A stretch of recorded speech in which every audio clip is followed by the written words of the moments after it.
नमस्कार, आपका स्वागत है एचडीवी न्यूज पर। मैं हूं आपके साथ अर्जुन खजूरिया।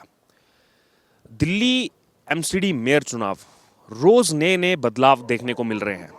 अगर बात की जाए तो जिस तरह से दिल्ली के मुख्यमंत्री अरविंद केजरीवाल पत्राचार की राजनीति कर रहे हैं, लगातार दिल्ली के उपराज्यपाल विनय कुमार सक्सेना को दिल्ली के मुख्यमंत्री अरविंद केजरीवाल की तरफ से पत्र लिखे जा रहे हैं।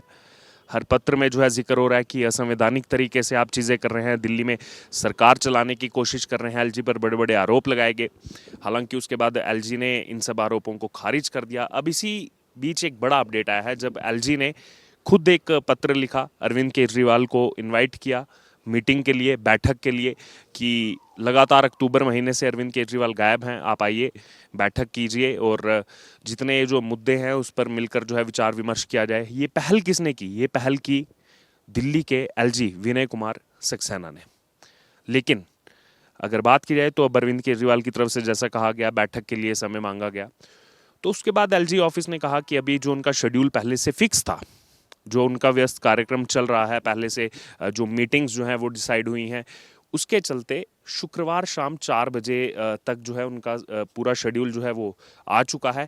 तो शुक्रवार यानी कि 13 जनवरी को शाम 4 बजे के बाद ही उपराज्यपाल जो हैं दिल्ली के विनय कुमार सक्सेना, वो दिल्ली के मुख्यमंत्री अरविंद केजरीवाल से बैठक करेंगे, बातचीत करेंगे। लेकिन अगर बात की जाए तो अब आम आदमी पार्टी इसको एक बड़ा मुद्दा बना रही है।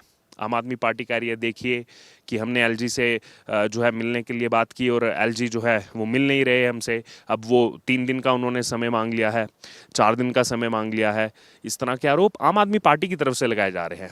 लेकिन यहाँ पर समझने वाली बात यह है कि पत्रों में जो जानकारी आई कि अक्टूबर महीने तक एलजी विनय कुमार सक्सेना और अरविंद केजरीवाल की मुलाकात होती थी। उसके बाद जिस तरह से विधानसभा चुनावों में अरविंद केजरीवाल का लगातार जाना हुआ, एमसीडी चुनाव में अरविंद केजरीवाल व्यस्त रहे, तो अरविंद केजरीवाल पिछले लगभग 3 महीने से दिल्ली के एलजी से नहीं मिले, जबकि दिल्ली के एलजी ने खुद आगे से आमंत्रण दिया अरविंद केजरीवाल को मिलने के लिए, सामने से बुलाया बैठक के लिए कि मिल करके दिल्ली की जो समस्याएं हैं उनका समाधान निकालेंगे, उसके लिए आप आइए।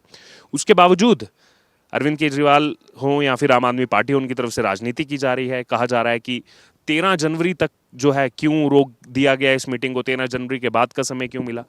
तो खुद जो 3 महीने तक दिल्ली से गायब रहे, उनको जब 3 दिन बाद का समय दिया जाता है, बिजी शेड्यूल के चलते, व्यस्त कार्यक्रम के चलते, जो पहले से शेड्यूल फिक्स हो चुका है एलजी विनय कुमार सक्सेना का, उसमें भी जो है राजनीति की जा रही है।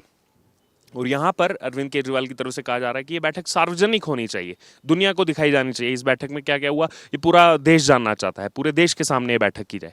जबकि इस तरह की जो भी बैठकें रहती हैं, चाहे पार्टी किसी की भी हो, सरकार किसी की भी हो, पार्टी कोई भी हो, प्रशासन में कोई भी हो, इस तरह की जो बैठकें होती हैं, उन बैठकों में कई सारे मुद्दों पर चर्चा की जाती है। वो सब मुद्दे जो हैं वो सरकार किस तरह से सुलझाए, प्रशासन किस तरह से सुलझाए, इस पर वो चर्चा होती है। अगर ये सभी चर्चाएं जो है उसको अगर लाइव कर दिया जाएगा तो आप खुद सोचिए किस प्रकार से जो है ये चीज़ें आगे बढ़ेंगी। बहरहाल अगर बात की जाए तो अब बैठक के लिए तो बुला लिया गया अरविंद केजरीवाल को। दूसरी यहाँ पर बात ये सामने आ रही है कि जितने भी आरोप एलजी विनय कुमार सक्सेना पर लगाए गए थे, वो आरोप थे कि असंवैधानिक तरीके से एलजी विनय कुमार सक्सेना ने सत्या शर्मा को जो है पीठासीन अधिकारी बना दिया।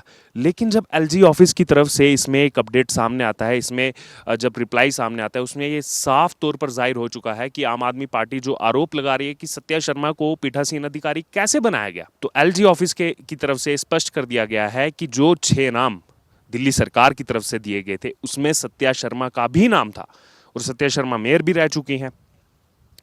उसके बावजूद जो है आम आदमी पार्टी आरोप लगा रही थी एलजी विनय कुमार सक्सेना पर कि गलत तरीके से, असंवैधानिक तरीके से आपने किस तरह से जो है चयन कर लिया सत्या शर्मा का। मुकेश गोयल का बार बार जिक्र किया जा रहा था, मुकेश गोयल को क्यों नहीं बनाया गया, मुकेश गोयल सीनियर पार्षद है। लेकिन जो ये एमसीडी के चुनाव हुए, इसमें आपको बता दें कि मुकेश गोयल पर संगीन आरोप लगे, चुनाव में धोखाधड़ी के आरोप लगे, किस तरह से पैसों के हेरफेर का मामला जो है सामने, उसमें उन आरोपों की जांच चल रही है। उन आरोपों की जांच के चलते जो है एलजी ऑफिस की तरफ से वो नाम काटा गया। और अगर सत्या शर्मा की भी बात की जाए, 2007 में पार्षद रही है, 2012 में पार्षद रही है, 2016 में मेयर रही हैं। और पीठासीन अधिकारी के लिए और भी कई सारी टर्म्स एंड कंडीशंस होती हैं कि आप फर्दर जो आने वाले पद रहते हैं, चाहे मेयर का हो, डिप्टी मेयर का हो, उसमें आपकी लड़ने की इच्छा नहीं होनी चाहिए। क्योंकि मुकेश गोयल का नाम तो स्टैंडिंग कमेटी चेयरमैन के लिए भी जो है चलाया जा रहा था।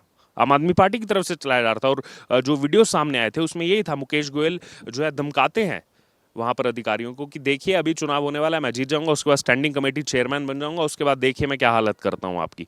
तो कहीं ना कहीं पहले से सुनियोजित तरीके से जब मुकेश गोयल को स्टैंडिंग कमेटी चेयरमैन बनाने की इच्छा थी आम आदमी पार्टी की, फिर पीठासीन अधिकारी के लिए क्यों नामित किया गया, ये सवाल इसलिए खड़े होते हैं कि क्या आम आदमी पार्टी को लग रहा है कि वहां पर स्टैंडिंग कमेटी का जो चेयरमैन है क्या वो बीजेपी के पाले में तो ये गेंद नहीं चली जाएगी। क्योंकि अगर बात की जाए 3 तो आम आदमी पार्टी के क्लियर जीत करके आ रहे हैं, 2 उसमें बीजेपी के क्लियर जीत करके आ रहे हैं, जो 6 लोगों का चुनाव होगा।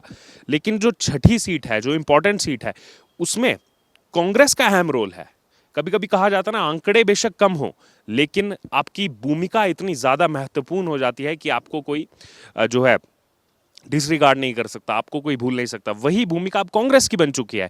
बेशक 250 में से 9 पार्षद जीत करके आए हैं, लेकिन ये 9 पार्षद इस समय इसलिए अहम है क्योंकि जो छठी सीट है, उस छठी सीट के लिए ना तो आम आदमी पार्टी के पास क्लियर मेजॉरिटी है स्टैंडिंग कमेटी के वोट पाने के लिए फर्स्ट प्रेफरेंस के तौर पर, और ना ही भारतीय जनता पार्टी के पास। और कांग्रेस ने अपने आप को बैकआउट कर लिया है। कांग्रेस का कहना है कि हम वोट ही नहीं डालेंगे, हम ना आम आदमी पार्टी को डालेंगे ना भारतीय जनता पार्टी को डालेंगे। और इस बीच आम आदमी पार्टी जो ये बातें करती थी कि हम किसी के साथ नहीं जाएंगे, कांग्रेस को तो बी टीम बताया जाता था भारतीय जनता पार्टी की, कि कांग्रेस बी टीम बन करके काम कर रही है। गुजरात में लगातार यही तो कहा गया अरविंद केजरीवाल की तरफ से कि इनके बीच में सांठगांठ हो गई है, सेटिंग हो चुकी है इन दोनों के बीच में, आम आदमी पार्टी को हराने के लिए दोनों जो है पार्टियां एक हो गई हैं। लेकिन अब खुद उसी कांग्रेस पार्टी के पास जो है हाथ फैलाकर समर्थन मांगने जा पहुंची है आम आदमी पार्टी। कह रही है कि हमारे जो भी चुनाव में मेयर हों, शैली ओबराय, आले मोहम्मद इकबाल जो डिप्टी मेयर के लिए हैं, या फिर स्टैंडिंग कमेटी हो, उसमें कांग्रेस जो है हमारे समर्थन में वोट करे, कांग्रेस हमारे हक में वोट करे। और कभी वही समय था जब आम आदमी पार्टी नई नई बनी थी, अभी सत्ता में आने से पहले अरविंद केजरीवाल ने अपने बच्चों की भी कसम खाई थी कि हम जिंदगी में कभी भी कांग्रेस का समर्थन नहीं लेंगे। लेकिन कुछ समय बाद चुनाव हुए, उसी चुनाव में कांग्रेस पार्टी का समर्थन लेकर के ही सरकार बनाई थी दिल्ली के अंदर। बहरहाल अगर बात की जाए इस समय जो तलक जो चल रही है, इस समय अगर बात की जाए तो लैटर का ये गेम चल रहा है लगातार। अरविंद केजरीवाल, ऐसा नहीं है कि ये लैटर गेम अभी शुरू हुआ है 3-4 दिन पहले, इससे पहले भी आप देखें अरविंद केजरीवाल लगातार पत्र लिखते रहे हैं। आज से 4 महीने 5 महीने पहले अगर आप जाएंगे तो एलजी विनय कुमार सक्सेना पर बड़े बड़े आरोप भी लगाए गए थे। एलजी विनय कुमार सक्सेना को ये तक कह दिया गया था कि आप तो मुझे अपनी पत्नी से ज़्यादा डांटते हैं।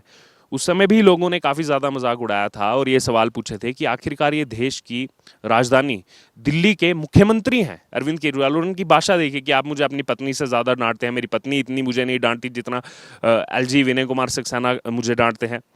और उस समय भी लोगों का ये आया था कि अगर वो आपको डांट लगा रहे हैं, अगर वो आपसे कुछ चीज़ें सुधारने को कह रहे हैं, तो लोगों की ही उसमें भलाई होगी। क्योंकि हमेशा जो है अगर बात की जाए दिल्ली में एलजी और सरकार के बीच में इस तरह की तीखी नोकझोंक देखने को मिली है, चाहे कोई भी सरकार हो, कोई भी एलजी हो। लेकिन अगर बात की जाए तो यहाँ पर अगर कोई त्रस्त हो रहा है तो वो दिल्ली की जनता त्रस्त हो रही है। दिल्ली की जनता से आपने वोट मांगा एमसीडी के लिए, दिल्ली की जनता ने आम आदमी पार्टी को एमसीडी में भी बिठा दिया। उसके बावजूद अभी भी जो लेटर पहले लिखे जाते थे एमसीडी में नहीं थी जब आम आदमी पार्टी, आज भी वही लेटर लिखे जा रहे हैं, कुछ बदलाव देखने को नहीं मिल रहा है। बहरहाल अब देखना होगा कि 13 जनवरी शाम 4 बजे के बाद का वक्त जो है वो एलजी ऑफिस की तरफ से दिया जा रहा है। अब आगे इस पर आम आदमी पार्टी की क्या प्रतिक्रिया रहती है, अब जो ये बैठक होने वाली है, क्या इसमें जो है चीज़ें खुल करके सामने आती हैं। क्योंकि अरविंद केजरीवाल लगातार एलजी पर बड़े बड़े आरोप लगाए हैं, जिसको लेकर मानहानि का केस भी जो है एलजी की तरफ से किया गया। तो अब देखना होगा कि किस प्रकार उस बैठक में अरविंद केजरीवाल एलजी विनय कुमार सक्सेना का सामना करेंगे। इसको लेकर आपकी क्या राय है, जो ये नया अपडेट सामने आया, इसको लेकर आप हमारे कमेंट बॉक्स में बता सकते हैं। इससे जुड़े तमाम अपडेट के लिए बने रहिए हमारे साथ। धन्यवाद।